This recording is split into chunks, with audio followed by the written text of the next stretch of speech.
July 19th. Well, we got our tank mixed, and we've driven over here to the field.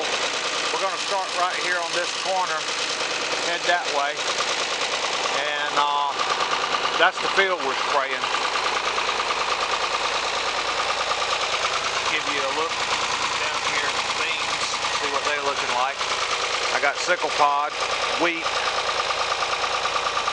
I don't see much water hemp right here. This field not too bad for water hemp, or it wasn't last year. We'll see what we get into this year. Okay, that's started at that corner right over there, went down, turned around, came back. Now, I don't have a foam marker, and when I planted on wide rows, which was like 14-inch rows, I knew to count over 6 rows. This one, on these narrow rows, is a little bit confusing. Seems like it would have been count over 12 rows.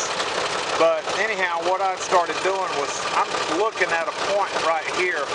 The tip of the boom was out there, and I know I got coverage right there.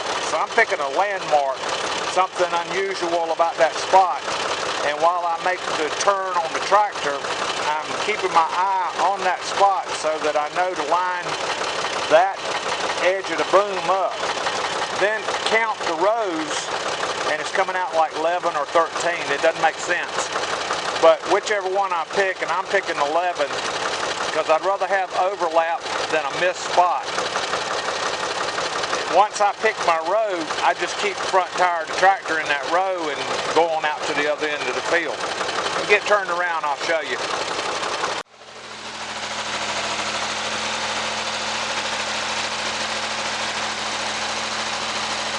Okay, what I need to do is watch that front tire right there and keep it in the row that I've got it in. There's the water hemp.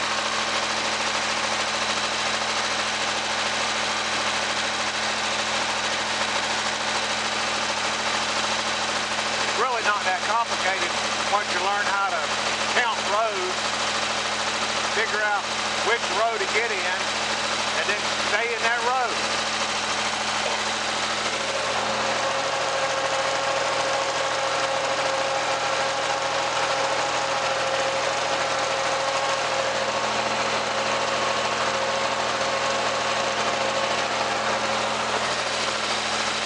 You're probably thinking, yeah, it's driving right over the top of the beam. These are some incredibly resilient little plants. I'll come back out here in about 4 days. You won't be able to tell where I drove. They'll all be standing right back up. I got a pretty still morning. Look at the leaves on that pecan tree see what kind of wind movement you got. Almost still out here. That lets the spray land on the target area instead of getting blown over to the side of the field. Let's think about that dicamba that I want to stay away from. Start messing up somebody else's property with your own negligence and irresponsibility. You need to be held accountable for that.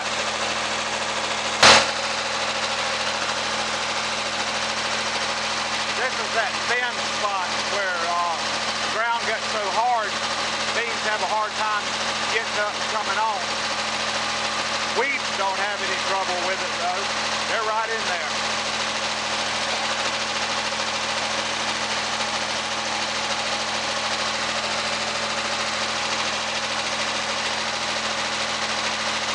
Then you come back to the good dirt. Good spot where the planter wasn't messing up, and you got a pretty standing bean.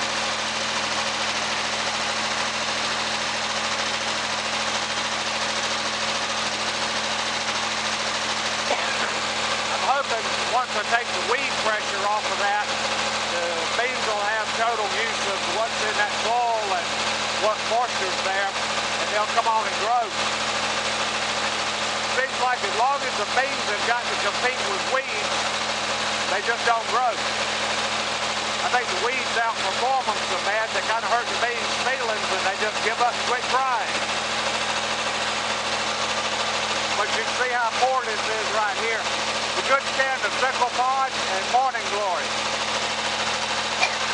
And really thin right here.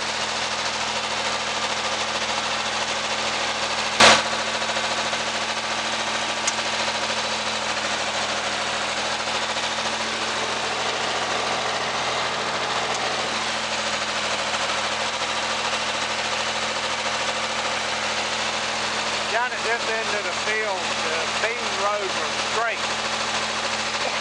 But up at the other end, Dan Whiteford mentioned this. I knew exactly what he was talking about. When I'm planting and the tractor gets right up there at those trees, I make it as tight a turn as I can turn without jackknifing the drawbar. But I still don't have enough room to get totally straightened out, so it leaves a curved effect in the bean rows where they start out at that end of the field.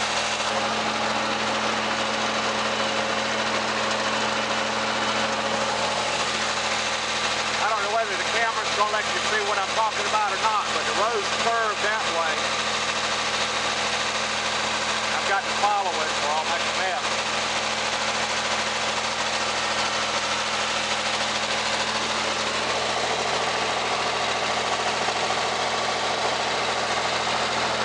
Yeah, maybe that'll let you see what I'm talking about. Maybe one year I'll just stop planting about 10 yards short and I'll have more room to turn around and I won't have that curve effect on them. I think there's enough spray to make it back to the other end, so I'm going to try it. I could not have asked for that to have worked out any better. There's about an inch and a half of spray left in the bottom of the tank. Pump did not lose prime, so I need to mark a little marking flag here because I got to go back and mix up some more chemical. Let's see, be right there.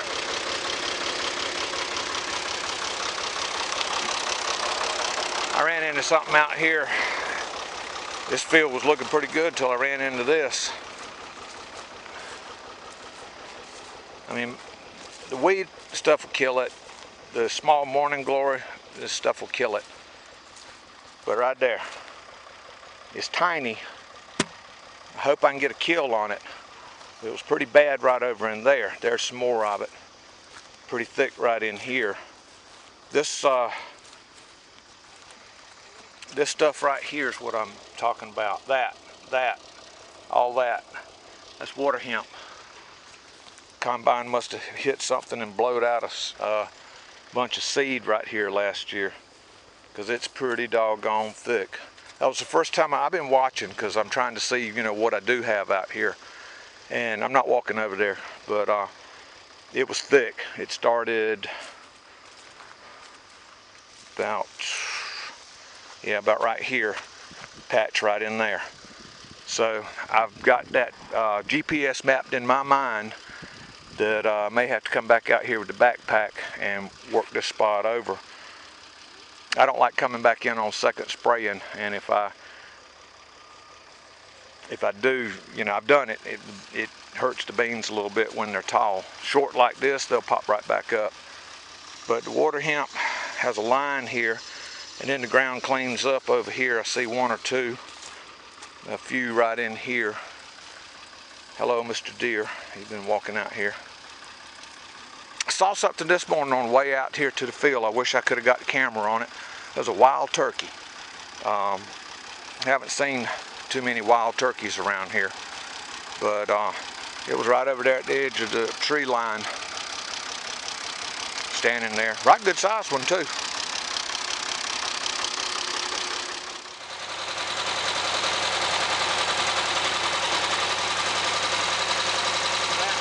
About right. Let's see how it folds down if I judge that right.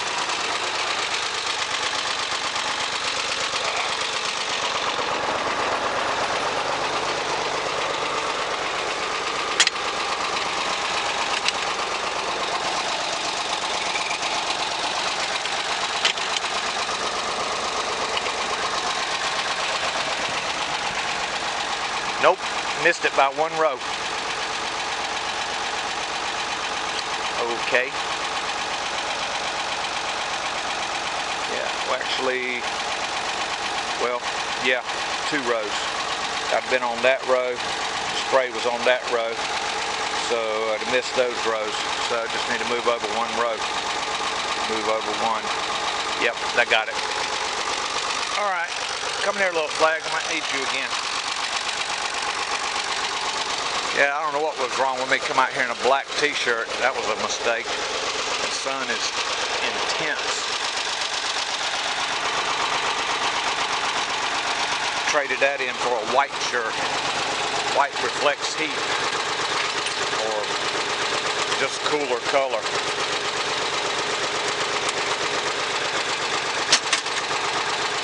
All right, let's get started here.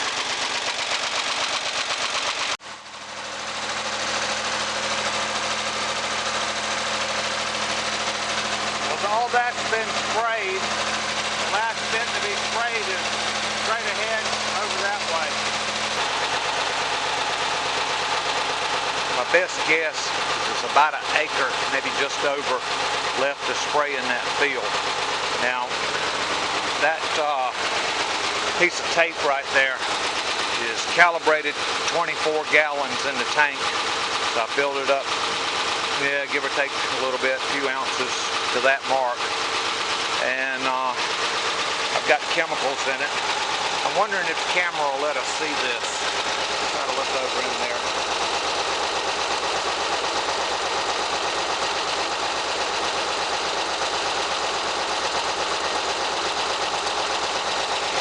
Anyhow, what I was just trying to show you, that's that return hose right there, recirculating back into the tank.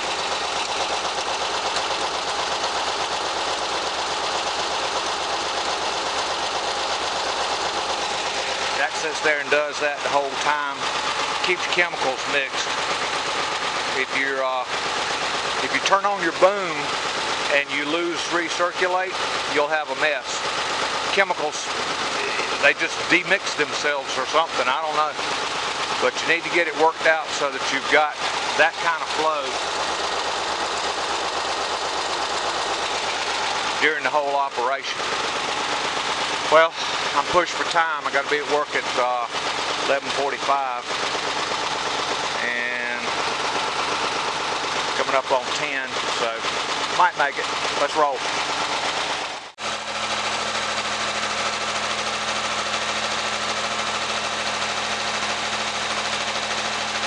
I'll try to get a video of this turn I have to make up here.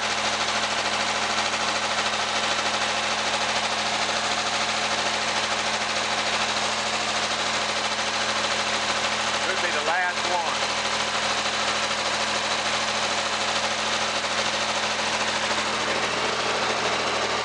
Alright, stop the spray. Pull on up to the tree. Don't hit the tree.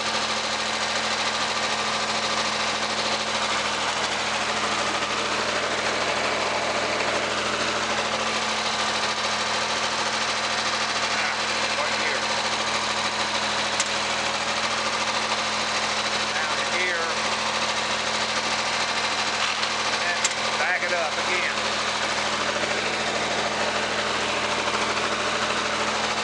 Oh, that's gonna work out sweet. I'm gonna have overhang. I love it. Thank you, Jesus.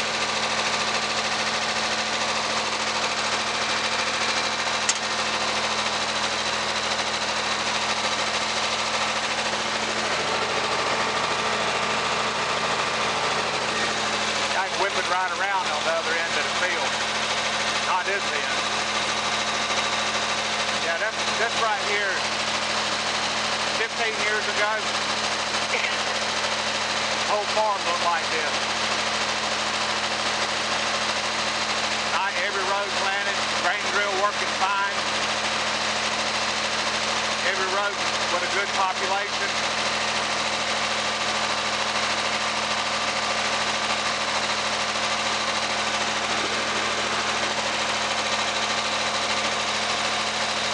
I am so happy to get this knocked out this morning.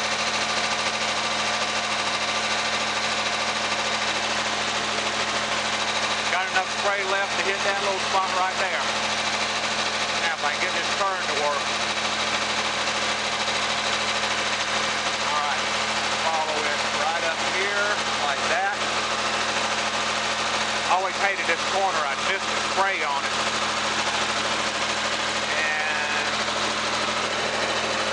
that got it. Get out of the base.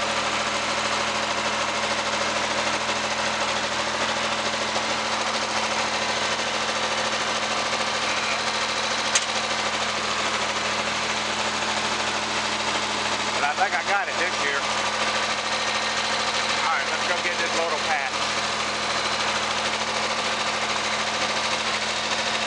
Yeah, this right here is really pretty. There's only one missing row in this little patch. You know, I keep saying this is a little farm. Well, I think that's probably the world's smallest soybean field.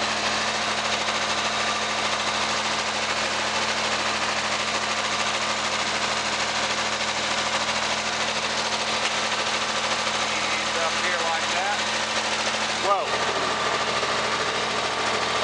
Gone. Perfect. Got a little bit of morning glory in here, but this spot's pretty clean because I did a pre-burn on this. I was going to try to no-till it, and the ground was too hard. Even though it was wet, the drill just would not put it in here. You can see where I killed right out here.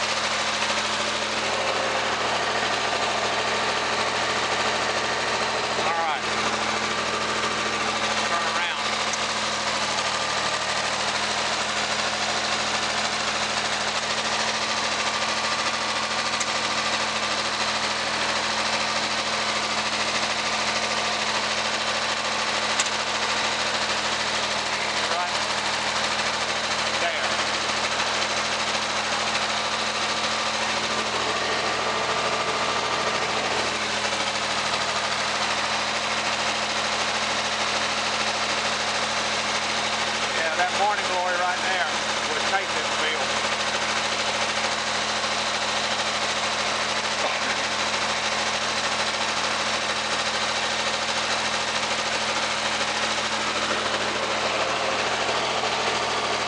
Whoa.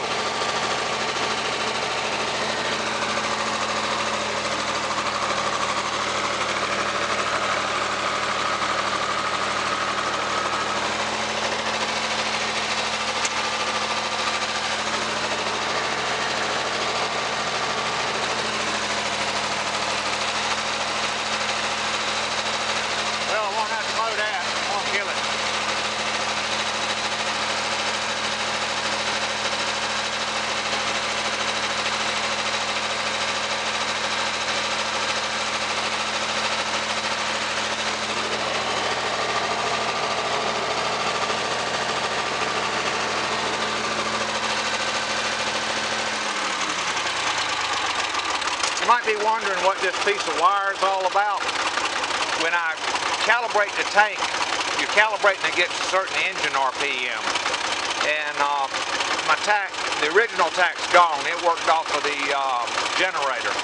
And a generator to me is, well, we invented the alternator because it was such a vast improvement over the generator. So I didn't waste money repairing the generator. I just replaced it and put an alternator on here.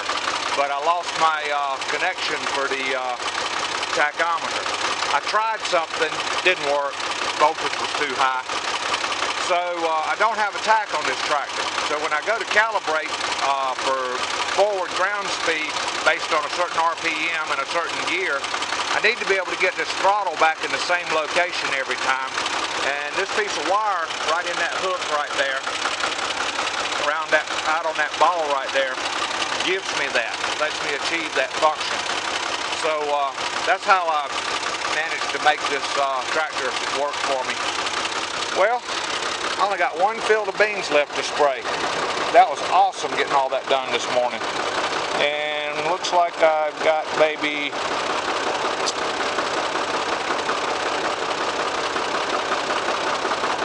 5 or 7 gallons still in the tank. Kind of hate that. I might go run across that field. That might make one pass across there. Well, let me fold the booms up. Yeah, tractor, roll away. Hate to a brake thing on this tractor. You got to mash that pedal down, then you got to reach down here, pull this thing, and hope it locks. When I bought the tractor, that thing was missing. You got to try to hook up to something when you can't lock the tractor in place. That's a lot of fun. All right.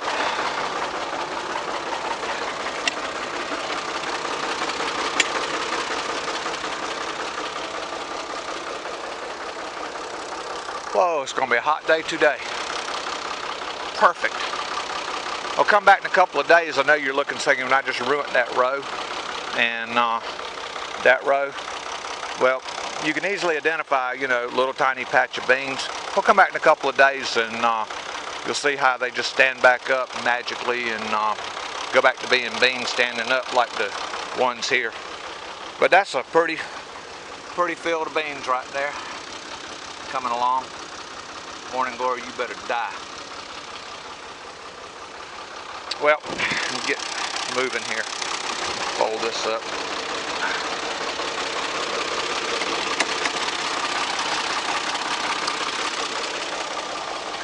Yeah, project one day. That's big granddaddy pine tree right there. I mean, that is a big sucker. That's the largest pine tree left on the farm. Grandmama timbered this farm back in the 70s and it was full of large pine trees. But this thing's got some limbs on it larger than some trees. And windstorms, there's one right up there broke off. He fell over in here right there. And I've cut some of these. Here's one that broke off and deprived me of the use of my path. And I just hadn't had time. I want to get it cleaned up and trim some limbs back. That's another nice little shortcut path through here. I'll get to it one day. Maybe make a video doing it. Well, this has been Soybean Farmer.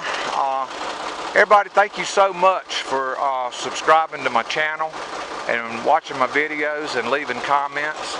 Everybody have a great day. I'm going to go have me one at the cigar shop. Bye, y'all.